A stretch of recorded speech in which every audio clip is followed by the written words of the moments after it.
ahead and tell us who you are.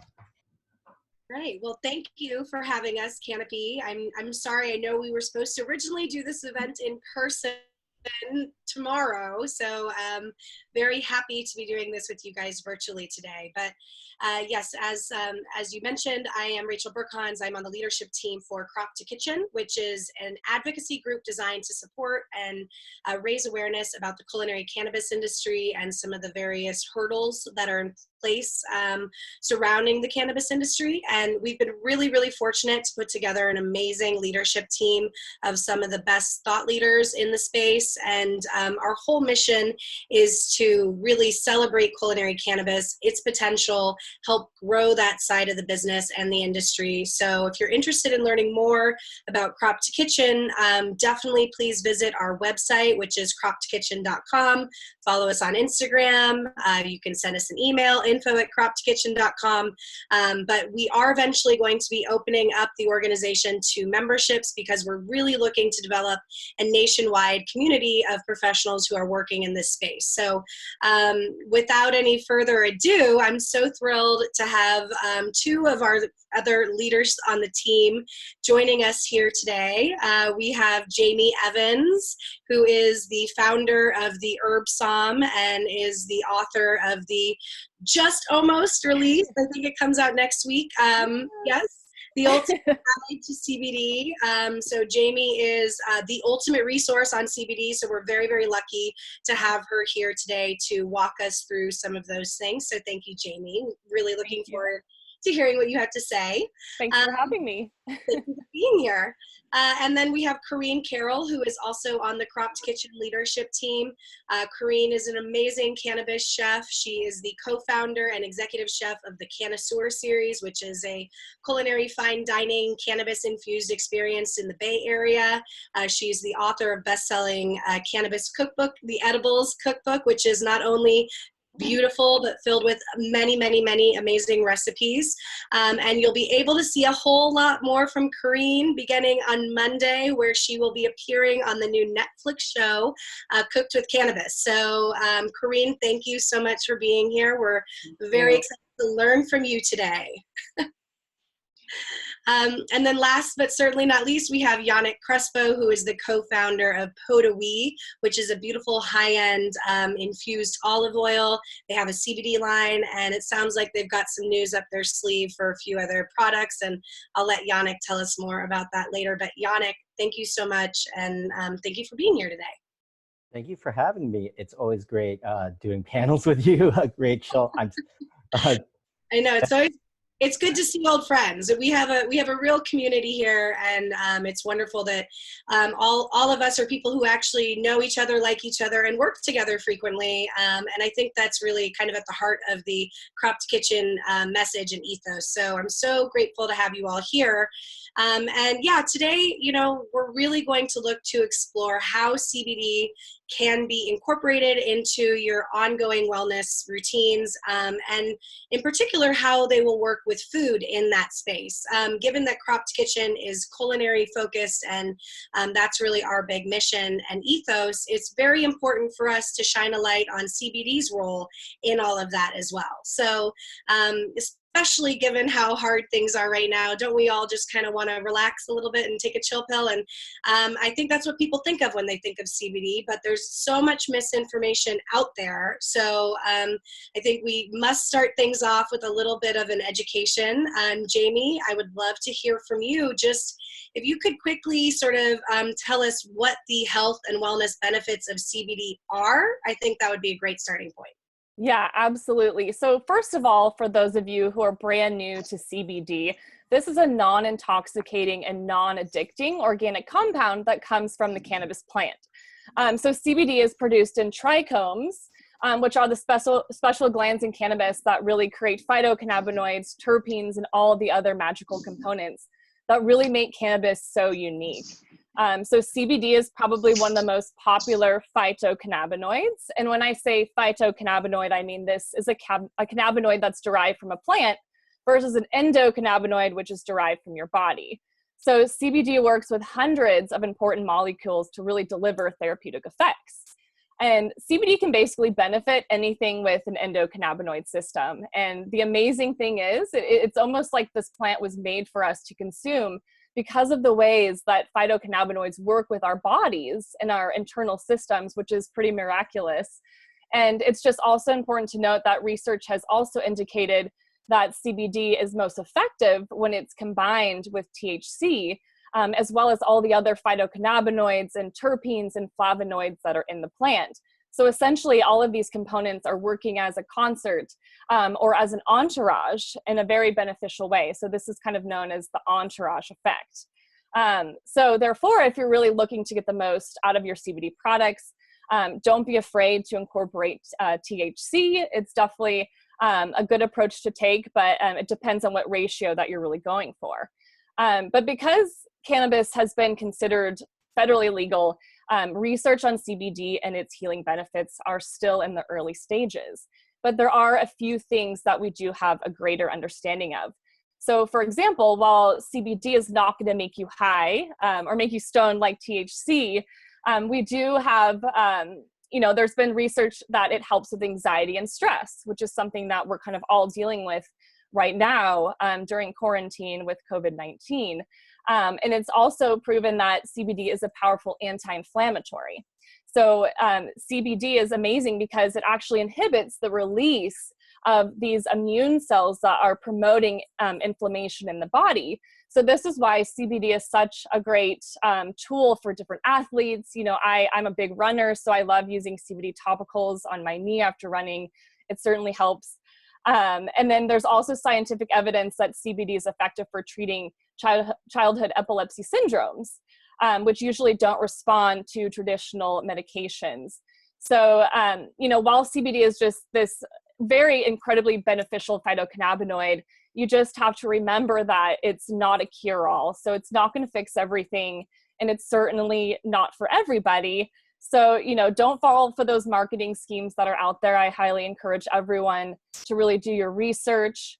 My book, The Ultimate Guide to CBD, is a great resource, but if you really want something right now to, really dig into, I highly recommend looking at projectcbd.org. It's a fantastic website. It probably has the most factual information that's out there. But again, as research continues, I think we're going to learn more and more about the therapeutic potential of CBD, and as well as all the other phytocannabinoids that are out there. So I think it's just incredibly exciting.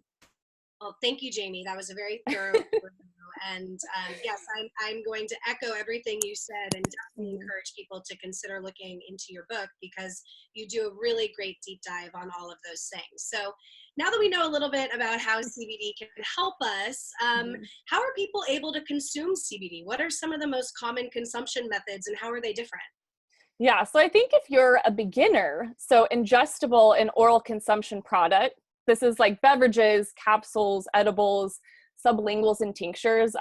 This is a really great place to start because it allows you to precisely dose and even microdose, which is something that it's very, very important, especially when you're trying to find your perfect ratio between CBD and THC.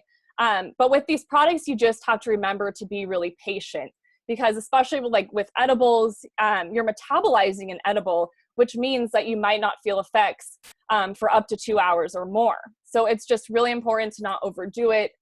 This is especially important with THC. So there's kind of this golden rule that we say in the cannabis industry that start low, go slow. So definitely use that anytime you're consuming an edible product or a drinkable. It's incredibly important. And so while you're not going to get higher stone from CBD like THC, sometimes you might not feel effects right away at all. And this is because CBD is incredibly subtle. So in order to achieve really the full therapeutic potential, you have to stick with a regimen over time. And this is because CBD accumulates in your body as you take it. So it's just really important to keep that regimen. And it's also important to remember that when it comes to CBD, it's just important to remember to choose something that's best for you because we're all different. We each have a different endocannabinoid system. And it's also really great to look for products that have high bioavailability rates. So if you're new to this term, bioavailability really refers to the degree and rate at which a substance is absorbed into the bloodstream. And so in the cannabis world, it's just really important to understand this concept because each different method of consuming cannabis is completely different. And so in order for you to get the most out of your CBD that you're taking, it's just incredibly important to know those bioavailability rates. So one thing, when we're talking about edibles, so that's kind of like the theme for tonight is cuisine and edibles. When you're ingesting just 100% CBD, you just have to keep in mind that there's a phenomenon known as the first pass effect. So essentially, the first pass effect means that when you're consuming CBD and that it's metabolized in your body, it passes through your gut and liver, a portion of that CBD is being broken down for your body. So essentially, it's not going to be as concentrated by the time it reaches your bloodstream. And so you just have to remember that, if we're talking about like edibles and drinkables, these tend to fall on the lower side of bioavailability rates. So most often between like 6 to 20% versus like smokables, transdermal patches and suppositories are between 30 to 80%, which is much higher. So knowing this, CBD products such as edibles, they might not be the most effective for serious health conditions, but I certainly think for everyday relief, integrating CBD into food and cuisine is a really safe place to start, especially since we're all very familiar with the consumption process. But just regardless of what method you choose to use, it's just really important to remember to start low, go slow. Speak with a healthcare provider if you're on other medications. So you don't want to mix CBD with those medications. But I think, just use that golden rule, start low, go slow. But I think food is a great place to start if you're a beginner, for sure. Food is a wonderful place to start for all things when it comes to educating on cannabis, because as you said, we're all very accustomed to sitting around a table together and sharing a meal. So being able to bring cannabis and CBD into that conversation, I think is a really good way to start easing people who are maybe a little less comfortable into that. So I think we should probably throw things over to our in-house chef, Coreen. So Coreen, I think as a chef, you probably talk about food as a piece of wellness all the time. And I think that's something people are already thinking about. How can CBD and food work together in order to enhance wellness, and can one bring out more in the other? You really just hit it on the nail. Like, that's where I was going to start. Like, people need to think that food is also our medicine, right? Food is thy medicine, and we should be approaching food already with the outlook of like, hey, this can make me better or worse. And that's how I approach CBD too. It's if it's used properly and you use the right doses, it can be very beneficial to your health. And so for right now, for wellness, to answer your question, wellness specifically, I like to intertwine the two and make sure that whatever I'm consuming food-wise is good for me, and CBD as well. So going back to like what Jamie said in regards to CBD being anti-inflammatory, anti-anxietal, helping with stress, that I see as a wellness thing right now for us. And if you have a way to put that now into your food and to have that already making you feel better and help your wellness, then you're just golden in these times, right? So if you are making sure you're eating whole foods and you are consuming CBD in a way that is beneficial to you, then that can be really, really good for your health. And I think with Jamie talking about all these various consumption methods for CBD, smoking might not be the most wellness-based method, even if it is going to have a more rapid onset due to its increased bioavailability, as Jamie said. Should we be smoking during a respiratory pandemic? Probably not, but no. ask us another day whether we're actually following our own advice. But, I think when we're talking specifically about incorporating CBD or cannabis into a wellness regime, infused foods are a great way to go. And I know, obviously, in your book, you talk a lot about infused foods with your dinner series, the Cannaisseur Series, which is beautiful, by the way. You guys definitely follow Coreen if you're not. So what are some of the best ways you can incorporate CBD into, your dinners? How can people do this? So CBD into the dinners and CBD at home, if you want to use for your own entertainment, if you're entertaining people, hopefully after we're all back and with each other, we get to entertain each other. I love to use CBD throughout my events, and specifically right in the center of them when people hit peak euphoria. Because usually we front load THC so that they're still under my control, basically, when they hit that THC high. And so I do that by putting CBD waters on the table, putting CBD flower joints in the middle of the meal, as well as CBD infusions into the middle of the meal, because it counteracts that THC and levels you back out. So it's a great thing to include in any kind of cannabis entertainment. For that reason specifically, because we want people to continue to enjoy these kinds of events, and you want your friends to come back and actually like you after you have a cannabis event at your own house. So that the best way to approach that really is by incorporating CBD into all your events. So how do you make your famous tinctures? I know you're going to do a little demo, so everybody who is looking to make their own CBD tinctures at home, take notes. You're going to learn from the master here. Walk us through a little demo, Coreen. Definitely. Okay, so I've got a big old jar of CBD flower here, some AC/DC CBD. I had to bring it out for show and tell because it's always so fun. But I've measured out a 1/4 ounce in this glass jar, which has been decarboxylated. And decarboxylation means I have activated it basically from the raw CBDA flower, the acid form, to the CBD form that we like. Obviously, CBDA also has its own medicinal benefits, but we're going for CBD today. So a 1/4 ounce is in here, decarboxylated, and I do that by sticking it in the oven at 275 for 20 minutes. And then you just have that in your jar. This is so simple, guys. Really just 2 different types of ingredients, your flour and then an alcohol. In this case, I'm using an Everclear 120 proof. You can use a 155 proof. You can use vodka, tequila, if you want to get fancy with it, Grand Marnier if you want. The reason I'm using such a high proof, though, is to get my money's worth. You get the most bang for your buck because it's extracting most of those cannabinoids out. So the higher the alcohol content, the better. But of course, a Grand Marnier is super tasty. But you need your decarboxylated flour, and so 1/4 ounce there, and then I have a 3/4 cup of this Everclear. And it's just going straight in, close it up, and now I'm going to shake it once a day for 7 days and stick it into the freezer that entire time. Shaking it is what makes sure that that mixture is continually homogenizing, making sure that that Everclear is really getting into every crack and crevice and can start extracting as many of the terpenes and cannabinoids as possible. The freezer is to make sure that I'm not pulling out all of the kind of gummy stuff that doesn't taste as good, like the chlorophyll. Chlorophyll is good for you. It's wonderful for you in its own thing, but I like to keep my tinctures clean and tasty and really want to taste that cannabis. So I stick it in the freezer then.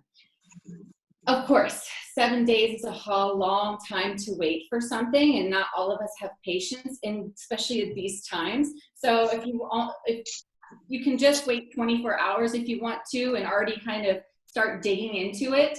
But if you can, leave it in the freezer for the full 7 days so that you can really get your money's worth, especially in these times. These calculations that I did for you guys, the 1/4 ounce to the 3/4 cup, that's just what we recommend for the book. But again, we're in quarantine. Use just what you have. It will be tasty. And believe me, it's going to be really, really strong. So a few drops will go a long way. And if you need a high dose of CBD, you can just do like a teaspoon and it'll be golden. So now you can use this once it's done in a variety of different things. I like to put it into my morning smoothie. You can also throw it into a fun, zero proof, happy hour cocktail. We're all doing these Zoom calls and doing FaceTimes all the time. That's a really fun little thing to do, is just make a cocktail with it. But other than that, you can stick it into your soups, finish it off. You can stick it into any kind of sauce, or just take spoonfuls of it. It's going to be strong, but yeah. And Coreen, I assume people would be able to use that same method to produce a THC tincture as well. Exactly. Yes, exactly the same method. choose your flowers wisely. It is 420 next week, so you can certainly, of course, use CBD or THC. I think, as Jamie mentioned, because these cannabinoids do work in synchronicity together as part of the entourage effect, it's great to use both because it enhances the efficacy of CBD to incorporate small amounts of THC. So you don't even, if you're looking for a CBD flower, you could use one that's more of a high ratio CBD to THC. It doesn't have to be just pure CBD. Do you have any other tips for sourcing product or anything that people should or shouldn't be looking out for? Jamie, I know you probably have some thoughts on making sure your products are well selected. Anyone have any thoughts on that? I definitely recommend, we're lucky to be in California where cannabis is dubbed essential. So I definitely recommend supporting your local dispensaries and delivery services, and you don't even have to go out. Most of them are doing curbside pickup, or you can just have it directly delivered to your house. And there's a huge variety of flowers out there. Definitely, guys, go out, support your farmers. Beautiful. So I guess that's certainly one way to incorporate CBD into your at-home dining experience. But if you don't want to wait the 7 days and put it in your freezer and agitate the jar, and you want to just go out and buy a premium product, it's fantastic to hear that there are premium CBD products on the marketplace, such as Podawee. Yannick, why don't you tell us a little bit about Podawee and how it can play a role in culinary wellness? Well, firstly, we at Podawee use olive oil as the delivery mechanism for CBD because we found it to be one of the best carrier oils, if not the best carrier oil, for cannabinoids. And also because olive oil is just fantastic. It has a lot of health benefits itself. So by combining CBD, which we see as a superfood, and olive oil, which we also see as a superfood, we think we're marrying the best of both worlds, and letting the end user use it for vinaigrettes, for avocado toast, which I use on the daily. It's just so versatile and easy to use and delicious. So that's part of what why we created it. One thing we found, one thing I want to talk a little bit about is the benefits of olive oil too, because there are some health benefits there. There's a direct correlation between the life expectancy of someone who ingests a lot of olive oil and how long they live. The Mediterranean diet has shown that people who ingest a lot of olive oil, like Italians, Spaniards, and Israelis, have amongst the highest life expectancy out there. They're 3 of the top 10 in the world as per the UN data. And one of the reasons behind that is because of polyphenols, which lo and behold have flavonoids in them, which you also can find in cannabis. So it all ties together. I've always said what grows together goes together, and you find a lot of olive oil groves growing in the same climates optimally as cannabis and wine also. So we think like it works synergistically as well. But there are so many easy applications for olive oil, and that's the main reason why we use it. So yeah. There's a reason it is a staple in everybody's kitchen. And I think that's a really smart position for a CBD-based product to be in. So I think that's a really great example of how these two worlds can come together.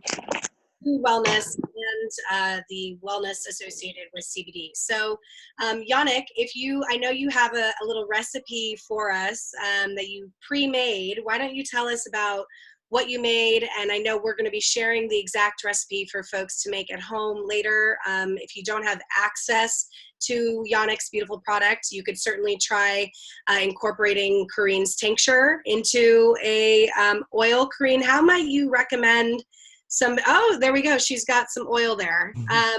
Could you incorporate the tincture into an oil, or what would be the best process for that? The tincture should be in something probably not oil-based because it won't homogenize properly. So same with like oil and water, you can't mix them up. So anything that is viscousy enough to hold a tincture throughout, like a soup or something, or a water-based anything. Yeah. As a culinary cannabis professional, there are a lot of hoops you have to jump through when working with cannabis and cannabinoids because they are not water soluble. So it causes a whole bunch of emulsification issues. So finding ways to work around that can definitely be a challenge. So I think it's wonderful that we have products like Pot de Wheel that they're in olive oil. You can put it in a salad dressing. You can put it on anything that you would put olive oil on. So Yannick, what did you make for us today? So today I made one of my favorite dressings in a chimichurri sauce. This is made of, well, Pot de Wheel CBD olive oil, red wine vinegar, rice vinegar, shallot, garlic, cilantro, oregano, serrano chilies, salt. And this has it's a little bit more complex, but there are so many different versions of this out there online, and you can make it as simple as garlic, olive oil, salt, and some parsley. And you can dress it on top of your favorite meats, poultries, fishes, or even use it as a dressing for salad. So I'm dying to try that. That sounds so good. I saw a question come through. I know we're going to do a Q&A later, but I do want to get this since we're on that. When you heat some of these cannabis infused products, you can denature, meaning you overspend essentially the cannabinoids and they're no longer available for your body to take in. Can you heat Pot de Wheel, and what is the temperature that it can be heated to? Absolutely. So there's also crossover there too. The burn point for olive oil and the good stuff in it, the polyphenols, flavonoids, is around 320 degrees Fahrenheit, which lo and behold is quite around the ballpark for CBD as well. So if you cook low and slow over a poach, maybe a sous vide, or I'd recommend just using it raw though, because it's just if you cook olive oil, you're losing a little bit of the flavor as you burn it at higher temperatures, and you're also starting to get to the point where you are burning off a bit of the CBD. So you want to use it over low heat. There is one exception though. You can use it as a replacement for butter in a lot of recipes for baking. So if you cook an olive oil cake, or you bake an olive oil cake at 400 degrees Fahrenheit, you're not killing off any of the CBD or the polyphenols within Pot de Wheel. That is because the batter never gets anywhere close to 400 degrees. The oven is that hot, but the actual contents are not necessarily that hot. Exactly. Coreen, do you have any more tips on temperatures or anything when it comes to working with cannabinoids? I think it's also worth mentioning that some CBD products also do contain THCA, which is the non-activated form of THC. And sometimes when you're cooking with that, you can activate the THC. So how would you recommend people work with those temperatures? Is there a rule of thumb? There is. I mean, I like to use a rule of thumb specific actually for THC. That's the one I have in my head. And I did this calculation when we were creating the cookbook, and a middle of the road temperature for converting THCA to THC was 30 minutes at 350, which is pretty basic. It's any brownie recipe. But that has a 13% decrease. So basically you lose 13% of that infusion in whatever you're baking. So I haven't tested it exactly with CBD, so I don't want to say an exact number, but I would assume it would be somewhere around that too, that's the kind of loss you're looking at 350 for 30 minutes, you have about a 13% loss. I think a lot of what we see in cannabis generally, and particularly in culinary cannabis, because there's so much research still being done or not being done at all. I don't know if anybody's doing a study on, the denaturing of CBD and brownies. I don't know. If you are, please let me know. But because this is all changing so much and so quickly, a lot of this is anecdotal evidence, and it's about finding, what works for you individually and techniques that work and feel comfortable with your own personal consumption. So I think that's a really good way to think about it.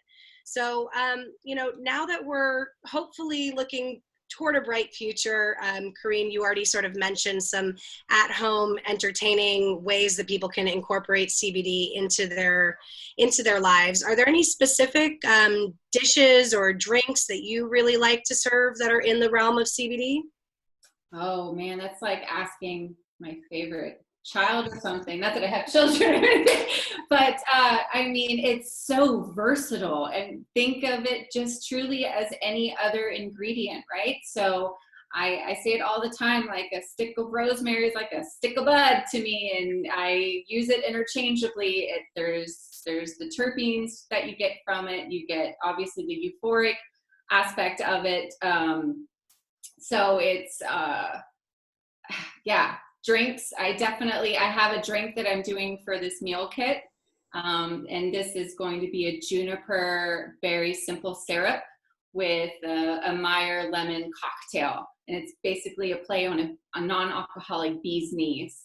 And that one, I have an option for either THC or CBD. So you can go either back and forth on those.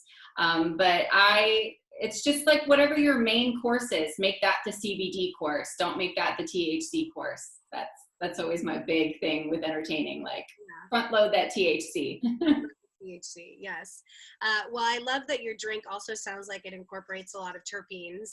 Terpenes are not really the topic for today, but it's something we talk about a lot in cannabis, and specifically in cannabis cuisine, because terpenes are also so prevalent in food.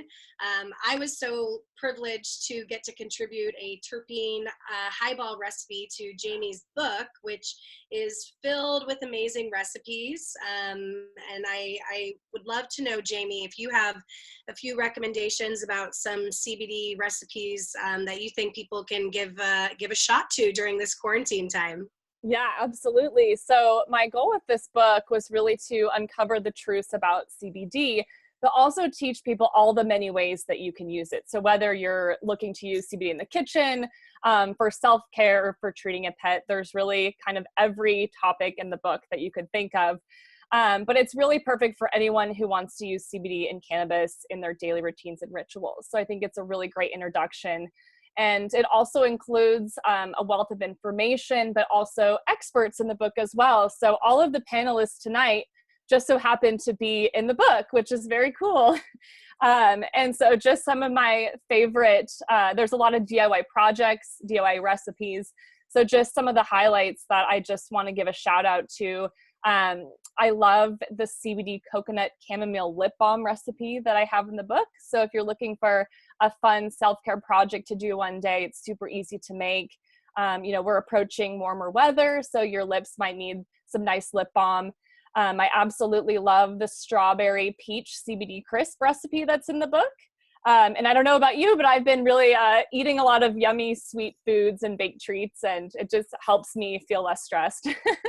And also Coreen Carrol's Cannaisseur puffs are in the book too. So she was so amazing to share that recipe. I don't know if you've been to her events before, but this is just something that I was super stoked that she contributed because they're absolutely delicious.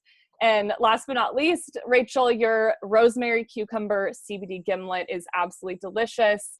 And this recipe can either be made into a mocktail or a cocktail, so whatever you're feeling. It's super light and refreshing, perfect for springtime. And if you're looking for a drink to really chill out with during quarantine, it's really the perfect fit. And for all the viewers who are out there today, I'm happy to announce that we're going to be doing an Ultimate Guide to CBD book giveaway with this panel. So if you want to enter it to win a book, just please be sure to share what you loved about the panel on Instagram stories, and be sure to tag Crop to Kitchen Community, as well as Canopy Space and the HerbSomm for your chance to win a book. And we'll be giving away 2 books. Yay, So. well, wonderful. Thank you. Yeah, you know, one other thing that you mentioned that made me feel like we should just quickly touch on is CBD in addition to, or potentially as a replacement for alcohol. You know, as Jamie mentioned at the beginning of this conversation, CBD does interact with various drugs. Alcohol is a drug, so it can really enhance and change the effect of those in ways that you're not necessarily prepared for. So, you know, choosing to add CBD into an alcoholic beverage is really going to be, you know, kind of user beware. But I think it's a really great swapper, and it's a great place to have CBD in. Sorry, my daughter just came in here. It's that moment from that viral video a couple of years ago. It just happened to me. Yeah, so CBD is a great swapper for alcohol if you're looking to kind of take the edge off a little bit, you know, but not necessarily consume alcohol. So that's a great option too. Anything you guys would like to add? I want to make sure we have time to open it up for some questions. Anything we didn't touch on? Okay, well, I would love to hear some questions from our audience. I think, you know, CBD in general is a really complicated issue. And as we have said, and will continue to say in every conversation around cannabis, the information is constantly changing. And there's many times conflicting studies and conflicting information out there. So it's sort of important to shine a light on all of those things. So if you have any questions, please do chime in. Yeah, so in order to ask questions, it'll be best if you could each raise your hand. I'll put in the chat box how you can do it.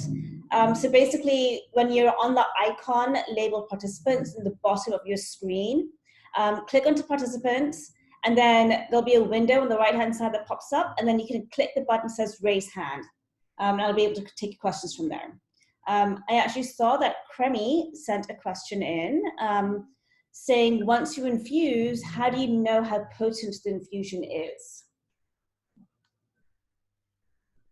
Should I just jump in on this one? Yeah, I don't know who that was directed to, but that was a question. All right, so this is actually something I cover in my cookbook. I have a fun calculation that you can use, because it really just depends on how much of the infusion base you're using, your medium, if it's the butter, coconut oil, and also how strong your cannabis is. So the calculation we recommend is desired dosage per serving. So how much you desire your dosage per serving to be, times the number of the serving in the recipe. So how many pieces are in your recipe? So if you have a brownie with 12 pieces, you want them each to be 5 milligrams. You know you're going to need it to be 60 milligrams. You divide that by your infusion potency, and then that will tell you how much you actually need in your infusion. So that's how you calculate to actually create whatever dish you're going from.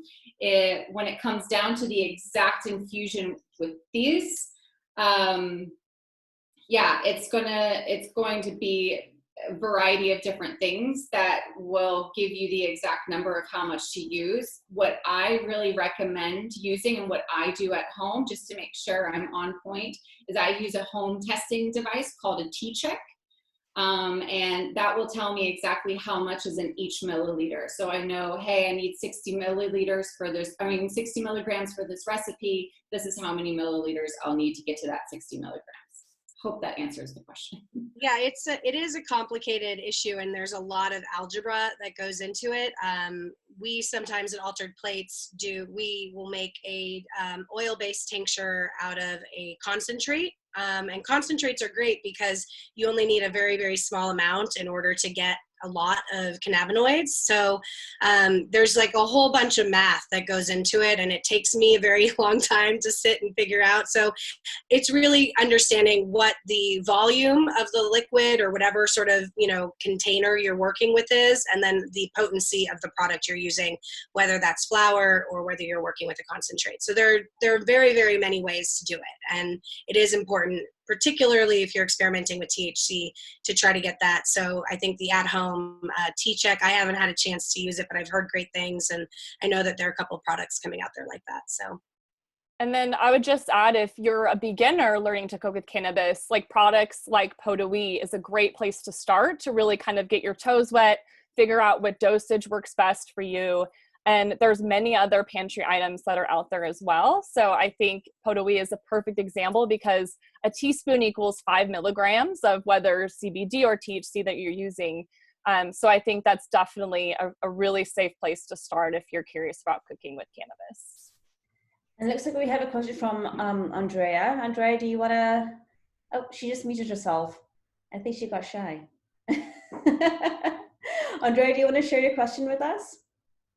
Yes, I was just wondering if there are any available by delivery tincture brands that you recommend that we can actually drop into a smoothie or, an applesauce or something like that. So for tinctures, I actually have one right here on my desk. I absolutely love Juna. I think Juna has a beautiful product. They make full spectrum items that I think they have the cannabis line as well. This one happens to be one of their hemp tincture drops, but they're locally based in the Bay Area. They do all the right things. They have their certificate of analysis. So I highly recommend this brand. I actually have another tincture too. I have a bunch of stuff on my desk. So I have Bloom Farms tincture as well. And so they released this line of CBD products last year. So this is just a really good tincture as well, full spectrum. This is their hemp line as well. But those are just two brands off the top of my head, especially if you're looking for CBD, that's what I'd recommend. And there are so many out there. So it's really just a matter of, as Jamie was saying, doing your homework and doing your research to make sure you're finding brands that are, sourcing quality product. Do not buy the gas station products. Yeah, please don't. And there were actually some tests that came out several years back that tested a variety of CBD products and found that some of them contained 0 CBD. So yeah, just really, really, really do your research. There are many wonderful brands out there. And as I said before, sometimes those brands might only be available for sale at a dispensary because they will have small amounts of THC in them. But again, the reason for that THC, it's still not necessarily intended to get you high.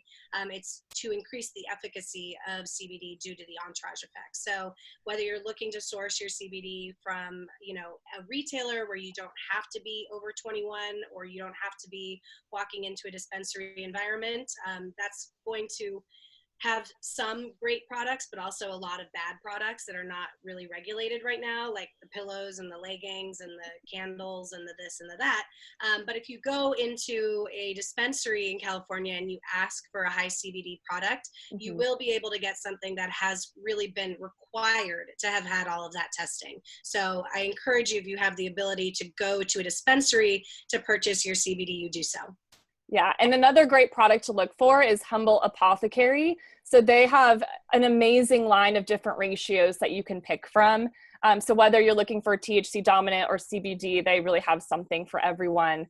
And they do have both of the cannabinoids in there, as well as all of the terpenes and all the magical things that really make cannabis effective. So I really do recommend Humble Apothecary as well. One thing I want to add to that is whatever brand you're looking into purchasing, check to see if they offer their COA online. Transparency is key, especially since there are so many products out there that claim to have what they CBD, and it turns out they have nothing. So try to look for brands that offer their COAs online or request it over email, and that could be a good deciding factor. Thank you for that. We have another question from Saba, are you ready? I'm trying to unmute. There you go. Okay, we're ready for you.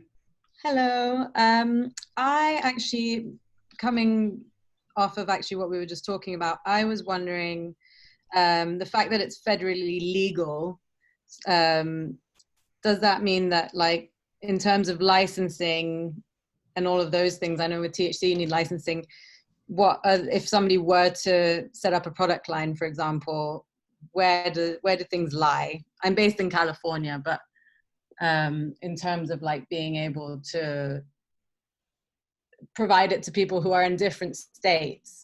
Sure. Well, that's where things get very, very complicated. So yes, federally, CBD that is hemp derived is federally legal. Hemp and cannabis are the same plant. Hemp is just bred to have less than 0.3% THC content. So really the same plant really is the first important thing for everybody to understand. But even though hemp and CBD that is derived from hemp is federally legal under the Farm Act that was passed in 2018, it gets more tricky when you talk about incorporating CBD into food and beverage in particular, because food and beverage, when the FDA approved Epidiolex, which was its first ever CBD drug, it classified CBD as a drug. And because you can't go around adding Tylenol to food and beverages, and you can't walk into a bar and order a drink and say, I'd like a shot of Tylenol on top of that. Similarly, that was what sort of killed the CBD cocktail trend here in California before it even started. So food and beverage, when it comes to hemp-derived CBD, is sort of an extra sticky topic. But generally, let's say you wanted to just start a CBD hemp line, and Yannick, maybe you have some more insight on the overall process, but it is not subject to those really strict regulatory loops that the BCC here in California have put on top of cannabis brands. So you have a little bit more flexibility. There is not really an overseeing body that is following all of these specific protocols, which is why we have so many bad actors in the space who are not doing the right thing and are who are putting out bad products. So that's not to say good products are not out there. It's just the lack of oversight and the spottiness of that oversight is leading to inconsistency across the country there. So the FDA has recently started sending cease and desist essentially to a variety of CBD brands that make medical wellness claims on their websites, and they're finding them and things like that. But there's a whole federal fight that is really going to have to happen in order for CBD to be regulated, which it's a crazy thing to say in cannabis that you want more regulations, because the regulations have been very stifling for many parts of the industry.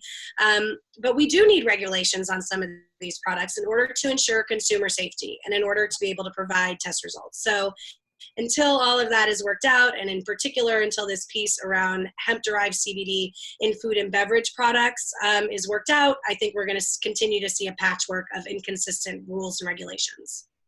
Okay. I have nothing to add to that. That was super comprehensive. I hope that answered your question. Yes, it did. It was kind of like what I was brought to in terms of my research, but thank you for clearing it. Appreciate that. Of course. Does anyone else have any other questions? We still got about 10 minutes left. Don't be shy. Put your hand up.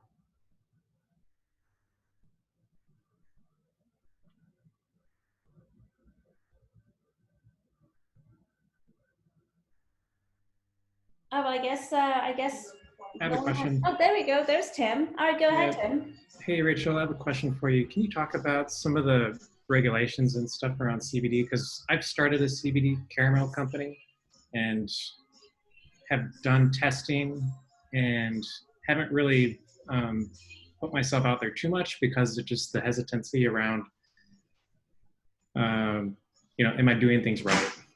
Sure. Well, I mean, my number one caveat to you is going to be I am not an attorney.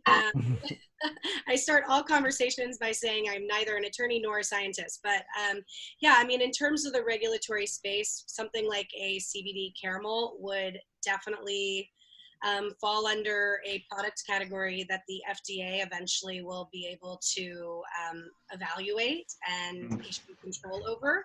And right now, their stance seems to be pretty squarely in the, they are controlling it only through this one approved method, which is for a very specific purpose. Epidiolex is an anti-seizure medication for very sick children. So even though CBD has a lot broader uses and implications outside of that drug, it is federally viewed as a drug. I don't know if you're in California, your best bet in terms of developing a lasting product might be to wait a little bit and see what the FDA says, or maybe consider moving toward a more ratio balanced product that also contains certain percentage of THC, and then just following those regulatory guidelines. Unfortunately, there is very limited clear paths toward anything right now in cannabis, and food products coming out in that space are certainly, I think, evident of that sort of same, our hands are tied behind our back a little bit until there's a really firm structure set in place by the government. Right. And I could actually add a little bit more information. Should follow state rules, because there are some wonky states out there that say that CBD they don't recognize CBD at all as a it's a little ambiguous, but Idaho, Nebraska, and South Dakota do not recognize CBD at all, and they prohibit. They enforce it, but they prohibit the sale of CBD. So we at Pot of Wheel do not sell to those 3 states. So check the state guidelines as well as the federal guidelines. Definitely. Yeah. And just a great resource, if you want to see like what states have legal laws against CBD, go to leafly.com, because they have like all of the current information with each state and then what the restrictions are per state. So it's just a really good resource. And now, go ahead. Question, because I'm looking at companies like Lord Jones, who extremely successful, has product lines in I'm spacing the cosmetic lines now, but they have like a CBD cream, and these guys seem to be just going full steam ahead. I mean, they have CBD gumdrops, they have chocolate chews. I mean, I'm kind of going, okay, those guys are doing it. I'm following that train. Yeah, I mean, listen, CBD, there's a reason, it's been named like the #1 culinary trend of, I think it was 2019. It was the #1 food trend, because there are a lot of products that are looking to incorporate CBD into their existing wellness food products and enhance that piece of it. But I think if it comes to really figuring out where you would like to take a product line, considering the current marketplace, considering that there is eventually likely to be some sort of federal ruling on CBD in food and beverage. I think there will be guidelines put in place for food and beverage products, but right now we don't know what those are. And we don't really know what those will require. We can probably make some educated guesses, but right now it's a lot of conjecture, and it's really hard to know, and it's really hard to keep track of where all of these things are going to eventually net out. I think there's even there's a company out of Oregon called Zyzer Farms that is looking to incorporate hemp greens into your salad. So that's not even a processed food. That's straight off of the plant to have a salad made with hemp greens. But I think that they're even struggling to find a path to compliance. And the food and beverage path to compliance for cannabis, whether we're talking THC or CBD, continues to be fairly murky. And as the other panelists did say, a lot of that is left to the states to determine how they want to enact that. You had this federal legalization of hemp, but then this, conflicting ruling by the FDA that CBD is a drug, that was then left up to the individual state health departments to enforce. So, you know, you heard all these news stories coming out of New York last year that New York was cracking down on CBD, but it was only until a certain date, and that was only because the individual state health department decided to do that. So it's a really murky landscape. I hope that helps. Yeah, no, thank you. Yeah, it'd be nice to follow up after this. Sure. I think we have time for one more question. So if anyone has something to say, let's hear it. Yeah, I have a question. I've been hearing about this like business and like restaurants, and again going back to the compliance that you guys were talking about. How do these places like operate? Under like what legislations, and just about like how to keep like consumers safe, and what's kind of like practices these places do with like handling cannabis and all that. Are you referring to the consumption lounges that are popping up in West Hollywood and other markets? Yes, and also like restaurants, if I feel like there's a few of them maybe also. Sure. I think we did see a boom in like national restaurants and in local restaurants with CBD being added to menus a couple of years back. As I said, that kind of got chopped off at the knees when the individual health department started saying that you couldn't add CBD to food and beverage. So personally here in Los Angeles, I have not seen a CBD item on a menu outside of a coffee shop in forever. I think there are a couple of places that have, you know, coffee shops still have it, but even though it's not really supposed to be allowed. But the requirements are not really set in stone. You know, that's kind of part of what we are advocating for at Cropped Kitchen, is to help develop and set those standards and set operating procedures that are designed to ensure consumer safety. And so, you know, right now it's all kind of being written as we're on that path, but there is so much opportunity there. And I think there's a lot of consumer interest in bringing CBD and THC ultimately into the dining space. And what we've seen with the consumption lounges in West Hollywood, and that we're hoping to open up in other markets, is that consumers are really enjoying exploring CBD alongside, or I'm sorry, THC alongside food and beverage, and that there is a natural fit there and that there's a natural interest there. But in terms of, you know, that safety issue, that's something that I personally believe needs to be set as an industry, and I look forward to the day we're able to do that, and it's definitely part of the mission for Cropped Kitchen to be able to support that overall. Right, we have one more question. We'll take this as the last one, from Christian. How can we support culinary cannabis professionals whose operations are shut down by this lovely thing called COVID? That is the best question of all. And I am very happy to share that Cropped Kitchen has launched a GoFundMe to support the culinary cannabis industry, which has been greatly impacted by the COVID-19 outbreak. A lot of April is essentially like the month of Christmas for cannabis chefs, between 420 and several industry events that were scheduled for the month. So there were a lot of businesses that lost a lot of opportunities in the month of April. So in order to be able to support those people and support them financially during this difficult time, we've launched a GoFundMe. You can find the link on our Instagram page. It's not on our website, but I will add it to the website as soon as this is off. But our GoFundMe is designed to be available to cannabis chefs who ask for help. So if you are available and able to donate, please do so. You can probably just search Cropped Kitchen on the GoFundMe page as well. And please do support the cannabis community. Hire a cannabis chef. Find out what other talents they have. There is a lot that we can do in this time outside of just educate you guys around the dinner table, because that's something we love doing, but we're not able to do it right now.